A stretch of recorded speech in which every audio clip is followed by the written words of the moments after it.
Tila humupa na ang sagutan sa pagitan ng mga opisyal ng Pilipinas at ng Chinese Embassy nitong mga nakaraang araw. Ito ang inihayag ni Senate Committee on Foreign Relations Chairperson Senator Erwin Tulfo matapos ang naganap na dialogo kasama si Chinese Ambassador to the Philippines Jing Xuan at ang Department of Foreign Affairs. Ayon kay Senator Tulfo, sa kabila ng mga nagdaang tensyon, umaasa siyang wala nang magiging reklamo ang panig ng China, partikular na sa mga naging pahayag ni Commodore J. Tariela, ang tagapagsalita ng Philippine Coast Guard para sa West Philippine Sea.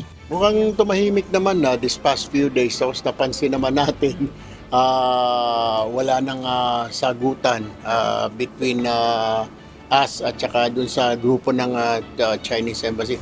Napansin mo rin dun sa isang media release ni Commodore Tariela na natakpan na yung mukha ng Chinese President Xi. So I guess wala naman silang reklamo na.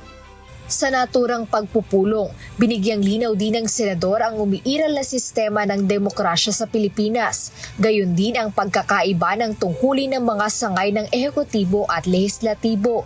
Ito ay kasunod ng mga naunang mainit na batiko sa social media at mga ulat ni Commodore Tariela na ikinabahala ng panig ng China na inilarawan umano bilang mga konserbatibo.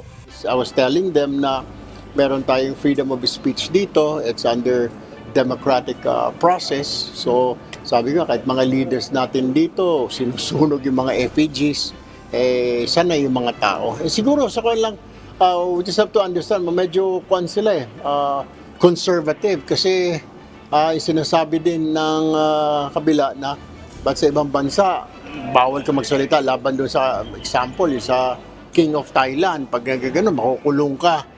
Sabi ko din sa amin, democracy, sabi ko. Kaya kahit anong sabihin mo sa leader, ano bang gawin mo ng caricature o sunugin mo, we don't have problems with that.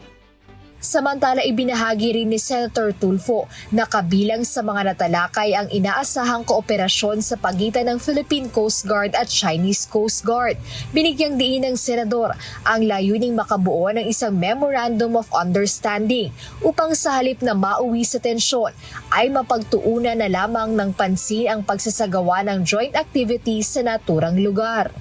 Jedne Resina, UNTV News and Rescue. Diyos ang aming sandigan, serbisyo publiko ang aming pinahahalagahan.